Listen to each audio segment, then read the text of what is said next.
Oh my word. Okay, let's move on to Maryland. 7-6 a year ago. Mhm. 3-6 in conference, the number 69 team in the country, 34 on offense, 95 on defense. Projected to be 47th this year, 15th on offense, 83rd on defense, which again, that's a big disparity. Now it's kind of the opposite of most Big Ten teams. Most Big Ten teams, it's the strong side is the defense. With Right. Maryland, it's the exact opposite. Their offense has some dudes.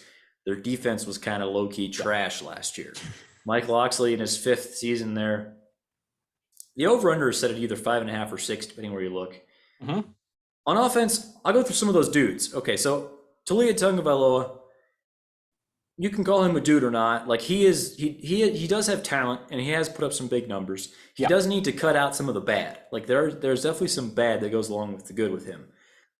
They got some receivers, man. Raheem Jarrett, Demas is the guy coming back that was Mhm. lighting the world on fire for a bit there. They got Florida the transfer Jacob Copeland, who never Yep. has quite lived up to his recruiting ranking, but like there's talent there. Yeah. They got a solid running back group. I think a pretty solid offensive line. But yeah, the defense was just pretty bad. Like their corners are maybe the one maybe bright spot. Everything else is pretty crappy. What did I mischaracterize the Maryland football team? No, they're the opposite of what Big Ten football is. Yeah. I think like them and Ohio State are kind of similar in the fact that like their defense wasn't that great last year, but man, they could score points. Yeah. Maryland won the Pinstripe Bowl last year to close it out. Looking at that score, they won that one 54-10. Yes. Like they have games like that where it's possible. Mike Loxley came in from Alabama and he has done a good job. I believe that he has done a good job. I think Tulia, to his brother, obviously, say what you want to. There's talent there, kind of the same thing you said. And truthfully, like he would be the best quarterback in the Big Ten West. Like he has that kind of talent there. Like I would believe that of him. So the receivers, they've got a bunch of good ones, talented ones, can score points. The defense is not great. They're a matchup. They are a matchup problem. Like week 4, so they go to Michigan, and like you can say, okay, they say you lose that game, you get Michigan, you get Michigan State the next week. Like that's kind of sneaky winnable. Like you go to Wisconsin, you go to Penn State, and then you get Ohio State. Those are back to back weeks. Yeah.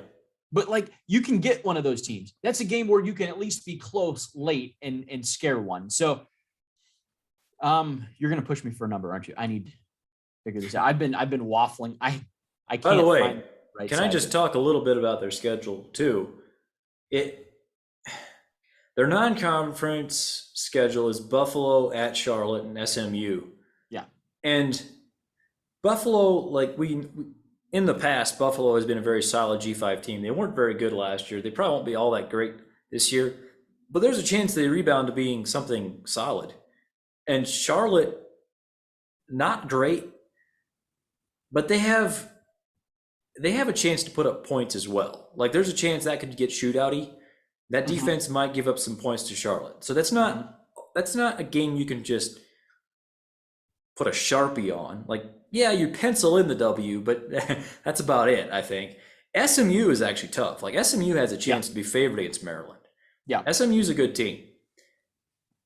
The rest of the schedule, like it's not you don't love it if you're trying to make a bowl game and you have a team of Maryland's caliber. Is that fair?